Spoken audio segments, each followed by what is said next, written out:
విజయవాడలో వృద్ధురాలి హత్య కేసులో నిందితుడిని పోలీసులు అరెస్టు చేశారు. నంద్యాలలో నిందితుడు సుబ్రహ్మణ్యంను అదుపులోకి తీసుకున్న పోలీసులు విజయవాడకు తీసుకొచ్చారు. హత్యకు గల కారణాలపై నిందితుడిని విచారిస్తున్నారు. విచారణలో కుటుంబ కలహాలతోనే వృద్ధురాలిని హత్య చేసినట్లు సుబ్రహ్మణ్యం చెప్పాడు. అయితే వృద్ధురాలు విజయలక్ష్మి కారణంగానే తనకు తన భార్యకు మధ్య తరచూ గొడవలకు జరుగుతున్నాయని, అందుకే హత్య చేసినట్లు పోలీసులు చెప్పుకొచ్చారు. అయితే హత్యకు సుబ్రహ్మణ్యం కొడుకు కూడా సహకరించినట్లు పోలీసులు గుర్తించారు.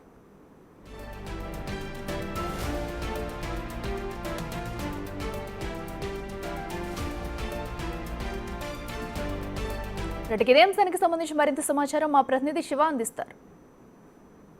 సృష్టించింది విజయలక్ష్మి అనే ఉర్దూరాలని దారుణ హత్య చేశారు. కుటుంబ కలహాలు, ఆస్తి వివాదాలని చెప్పి కూడా స్థానికులు భావిస్తున్నారు. అయితే ఈ ఘటన తీవ్ర స్థాయిలో కలకలం సృష్టించింది. 29వ తేదీ నుంచి ఆ మహిళ కనిపించట్లేదని చెప్పి ఈ నెల 2వ తేదీన పోలీస్ స్టేషన్లో ఫిర్యాదు చేశారు. ప్రస్తుతం మనం విజయవాడకు సంబంధించి భవానీపురం, విద్యాధరపురం ఏరియాలో ఉన్నాం. ఆ సంబంధించి ఏదైతే ఉర్దూరాలు విజయలక్ష్మి ఉందో ఆమె నివాసం అక్కడ కనిపిస్తూ ఉంది. అయితే ఆమె నివాసానికి కూతవేటు దూరంలోనే ఒక డ్రైనేజ్ ఉంది. ఆ డ్రైనేజీలో ఒక చోట తల, ఒక చోట మొండెం, మరొక చోట 3 పార్ట్లుగా చేసి ఒక మృతదేహాన్ని మొత్తం 3 భాగాలుగా చేసి ఒక్కొక్క చోట ఒక్కొక్క భాగాన్ని వేసిన పరిస్థితి కనిపించింది. స్థానిక పోలీసులు ఎటువంటి దర్యాప్తు ఇంకా కొనసాగిస్తున్న పరిస్థితి కనిపిస్తూ ఉంది. అయితే సంఘటన ఏం జరిగింది, ఎందుకు జరిగింది అనే దానికి సంబంధించి కూడా ఎవరైతే పిన్ని అవుతుందో అతనికి వాళ్ళ చెల్లెలు కుమారుడికి సంబంధించి విజయలక్ష్మితో గత కొంతకాలంగా చాలా సన్నిహితంగా ఉంటున్నాడు. ఏదైతే మనం ప్రస్తుతం ఒక డ్రైనేజ్ చూసుకుంటున్నామో ఈ డ్రైనేజీలో డెడ్ బాడీని వేశారంటే తల ఒక చోట, బాడీ ఒక చోట, మొండెం ఇంకొక చోట 3 విభాగాలుగా డెడ్ బాడీని నరికి 3 ప్రాంతాల్లో వేశారు.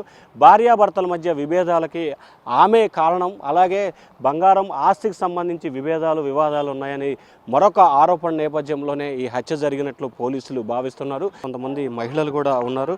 అసలు ఏంటి ఈ ఘటనకు సంబంధించి కారణం ఏంటి, అసలు ఏంటమ్మా, ఎప్పుడు జరిగింది, ఏంటి అసలు? బుధవారం 11ంటికి చూసాం సార్. మా పిల్లోడు చెత్త వస్తే అది నీటిలో తేలుతూ ఉంది. బుధవారం 11ంటికి చూసాము.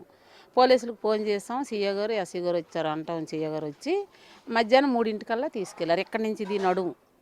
ఈరోజేమో కాల్ తీశారు వచ్చి. ఈరోజు పోలీసులే వచ్చి చూసారు. ఒక ఆయన్ని చెత్త ఏరుకుని నేను దింపి అదంతా తీస్తే గోంచంచులో ఉన్నాయి, కాళ్ళు మొక్కలు తీశాడు. ఈరోజు పొద్దున్న తీశారు. ఇప్పుడు అంతే. అంటే ఏంటి అసలు గొడవ కారణం ఏంటి? మనకు తెలియదండి అవన్నీ. వాళ్ళు ఎక్కడోలో ఏంటో మనకు తెలియదు. గొడవలో తెలియదు. కాకపోతే కాలంలో మనకు కనబడ వాసన వస్తుందని కుక్క ఏంటని చూస్తే మనిషి, అంతేగాని గొడవలే మనకు తెలియదు సార్. కొంతమంది కూడా ఉన్నారు, వారితో మాట్లాడే ప్రయత్నం చేద్దాం. ఏంటమ్మా అసలు ఏంటి, ఏం జరిగింది? స్మెల్ వస్తుందని చెప్పి అందరం ఏంటి ఆ స్మెల్ వస్తుంది అంటే ఏమైనా పంది చచ్చిపోయిందేమో అనుకున్నాం. తీరా చూస్తే పిల్లలు చూసి అమ్మ అదేదో టెడ్డీ పేరు లాగా ఎంత లా ఉంది అని అంటే ఫోటో తీసి చూస్తే మనిషి బాడీ లాగా కనబడుతుంది. ఇంకా వెంటనే ఫోన్ చేసి పోలీసులు వచ్చి చూసి వాళ్ళ చేత తీస్తే బాడీ, ఇంకా బాడీని అమ్మో ఇలాగైతే మనకి భయం అని అందరూ భయపడిపోయేటప్పటికి పోలీసులు వచ్చారు. బాడీ అని నిర్ధారించుకున్నారు, చెక్ చేసి తీసుకొని వెళ్ళారు అంతా. మళ్ళీ ఇంకా స్మెల్ వస్తుందంటే బాడీలో సగం పార్ట్ ఇంకా ఉంది అనుకుని వాళ్ళే వచ్చి మళ్ళీ ఈరోజు తీసుకొని వెళ్ళారు. సో ఇది మొత్తం మీద చూసుకుంటే ఏదైతే విజయవాడలో జరిగిన, విద్యాధరపురంలో జరిగిన ఈ హత్య ప్రస్తుతం తెలుగు రాష్ట్రాల్లో సంచలనంగా మారింది. ఏదైతే బంధువులే ఆస్తి తగాదాలు కావచ్చు, లేకపోతే ఇంకొక ఇష్యూస్ కావచ్చు, అసలు ఎందుకు జరిగింది ఏంటి అనే దానికి సంబంధించి పోలీసులు అయితే లోతుగా దర్యాప్తు చేస్తున్నారు. మనం ఇప్పుడు కొద్దిసేపు క్రితమే ఇక్కడికి సంబంధించిన మహిళలతో కూడా మాట్లాడడం.